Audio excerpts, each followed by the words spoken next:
नमस्कार साथियों।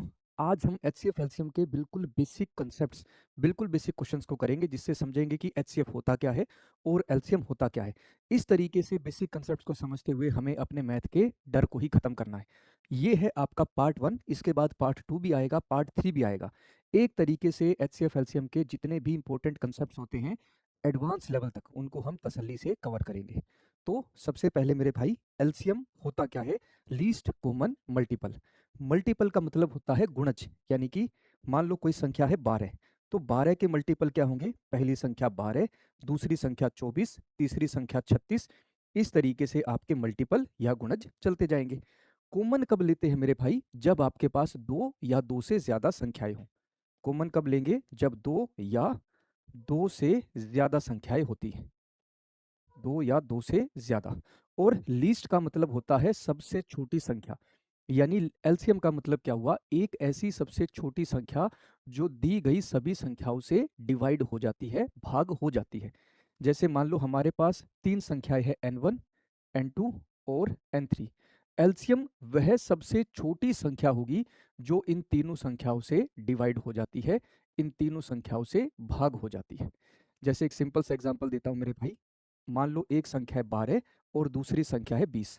तो 12 के मल्टीपल या 12 के गुणज क्या होंगे? 12, फिर उसके बाद 24, फिर उसके बाद 36, फिर 48, फिर 60। इस तरीके से बढ़ते जाएंगे। ऐसे ही 20 के गुणज मेरे भाई, पहली संख्या 20, फिर उसके बाद 40, फिर उसके बाद 60। इस तरीके से बढ़ते जाएंगे। तो अगर आप ध्यान से देखो, 60 वह सबसे पहली संख्या नजर आ रही है जो 12 और 20 दोनों का मल्टीपल है, दोनों का गुणज है। इससे पहले कोई भी ऐसी संख्या नहीं है जो दोनों में कॉमन हो और दोनों से डिवाइड होती हो, मतलब दोनों का गुणज हो। तो 12 और 20 दोनों का एलसीएम कितना निकल कर आया? 60, यानी कि 60 निकल कर आया। जैसे आज का क्वेश्चन सबसे पहला, 20 10 20 30 का एलसीएम यानी कि लीस्ट कॉमन मल्टीपल बताइए। मेरे भाई अभी तो हमने देखा मल्टीपल निकालकर, गुणज निकालकर, हर एक संख्या के गुणज देखे और उसके बाद बताया कि हाँ, 60 उनका एलसीएम हो सकता है। लेकिन अगर पेपर में यही क्वेश्चन आता है तो एलसीएम निकालने की शॉर्ट ट्रिक होती है रेशियो मेथड, यानी अनुपात वाले तरीके से। कैसे करेंगे मेरे भाई? 10 और 20 को अनुपात पर तोड़ता हूं, अनुपात क्या होगा? 1:2।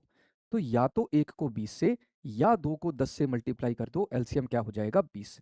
अब 20 और तीसरी संख्या 30 को देखते हैं। इन दोनों संख्याओं को अनुपात पर तोड़ता हूं, अनुपात क्या बनेगा? 2:3। तो या तो 2 को 30 से या 3 को 20 से मल्टीप्लाई कर दो, एलसीएम क्या हो जाएगा? 60 हो जाएगा, 60 बनेगा। ऐसे एलसीएम कैलकुलेट किया जाता है। या तो मल्टीपल्स निकालो फिर क्वेश्चन को करो, जैसे हमने 12 और 20 का देखा, लेकिन वो हमारा लॉन्ग मेथड हो जाता है, उसमें समय लगता है। तो रेशियो मेथड एलसीएम निकालने का सबसे बेस्ट तरीका है। अब इसके बाद समझते हैं एचसीएफ यानी कि हाईएस्ट कॉमन फैक्टर क्या होता है। सबसे पहले हमें यहाँ पर समझना है कि फैक्टर यानी कि गुणनखंड क्या होते हैं। मेरे भाई मान लो एक संख्या है हमारे पास 12, तो 12 के फैक्टर्स यानी गुणनखंड वो संख्याएं होती है जो संख्या को डिवाइड कर देती हैं। एचसीएफ यहाँ पर 12 को डिवाइड करने वाली, भाग करने वाली संख्याएं, इसका जो है फैक्टर बनेगी, इसके गुणनखंड होंगे। जैसे 12 12 से डिवाइड हो जाता है, 6 से डिवाइड हो जाता है, 4 से डिवाइड होता है, 3 से डिवाइड होता है, 2 से डिवाइड होता है और 1 से डिवाइड होता है। तो ये सभी की सभी संख्याएं जो है वो 12 के फैक्टर्स, 12 के गुणनखंड हो गए। अब कॉमन हम कब ले सकते हैं? जब हमारे पास दो या दो से ज्यादा संख्याएं हो, दो या दो से ज्यादा संख्याएं। और मेरे भाई हाईएस्ट का मतलब क्या हुआ? सबसे बड़ी संख्या। तो एचसीएफ वो सबसे बड़ी संख्या होगी जो दी गई सभी संख्याओं को डिवाइड कर देती है। जैसे मान लो हमारे पास तीन संख्याएं हैं, n1, दूसरी संख्या n2 और तीसरी संख्या n3। तो एचसीएफ कौन सी संख्या होगी जो इन तीनों ही संख्याओं को डिवाइड कर देगी? ऐसी सबसे बड़ी संख्या जो तीनों की तीनों संख्याओं को डिवाइड कर दे। एलसीएम डिवाइड होने वाली संख्या थी, एचसीएफ डिवाइड करने वाली संख्या है। जैसे एग्जांपल के तौर पर मैं संख्या लेता हूं 12 और 20। तो 12 के फैक्टर कौन कौन से हो जाएंगे मेरे भाई? खुद 12, फिर उसके बाद 6, फिर उसके बाद 4, फिर 3, फिर 2 और फिर 1। 20 से डिवाइड होने वाली, मतलब 20 को डिवाइड करने वाली संख्या है 20, फिर उसके बाद 10, फिर उसके बाद 5, फिर 4, फिर 2 और फिर 1। तो ये इनके फैक्टर्स हो गए। कॉमन फैक्टर कौन कौन से नजर आ रहे हैं? एक नजर आ रहा है, दो नजर आ रहा है, चार नजर आ रहा है। ये तीन हमारे कॉमन फैक्टर्स हो गए, लेकिन हमें हाईएस्ट यानी कि सबसे बड़े वाली संख्या चाहिए, इसलिए यहाँ पर एचसीएफ क्या हो जाएगा? 4 हो जाएगा। 12 और 20 दोनों का एचसीएफ क्या बना? 4। यानी 4 वह सबसे बड़ी संख्या होगी जो 12 और 20 दोनों को डिवाइड कर दे। 4 से कोई भी ऐसी बड़ी संख्या आपको नहीं मिलेगी जो 12 और 20 दोनों को डिवाइड करती होगी। ठीक है, अब एचसीएफ का एक क्वेश्चन 34, 51 और 119, इन तीनों का एचसीएफ आपको निकालना है, क्या होगा? अभी अभी हमने देखा कि एचसीएफ हमने कैसे निकाला था? एचसीएफ निकाला था मेरे भाई हमने उनके फैक्टर्स को देखकर, लेकिन ऐसा तरीका एक लंबा मेथड होता है, एक लॉन्ग मेथड होता है। तो एचसीएफ निकालने की शॉर्ट ट्रिक क्या है? एचसीएफ निकालते हम संख्याओं के अंतर से, संख्याओं के डिफरेंस से। जैसे वहां पर एलसीएम हमने जो है वो रेशियो मेथड से कैलकुलेट किया था, यहाँ पर एचसीएफ जो हम देखेंगे वो संख्याओं के डिफरेंस से, संख्याओं के अंतर से देखेंगे। तो 34 और 51 दोनों का अंतर कितना होगा? 17 हो जाएगा। 51 और 119 दोनों का अंतर कितना बनेगा? 9 में से 1 गए 8, 11 में से 6 5 गए 6। अब 17 और 68 का अंतर कितना होगा? 8 में से 7 गए कितना हो जाएगा? 1, 6 में से 1 गए कितना हो जाएगा? 5। डिफरेंस कितना बना मेरे भाई? 51 बना।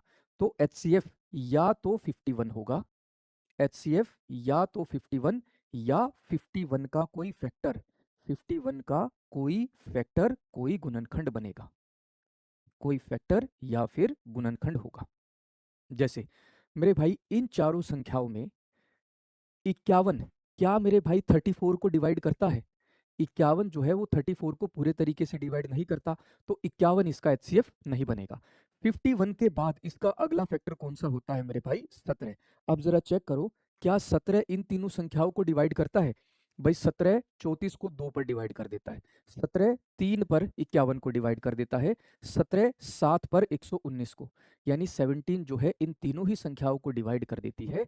तो एचसीएफ क्या बनेगा मेरे भाई? 17 यानी कि 17 हो जाएगा।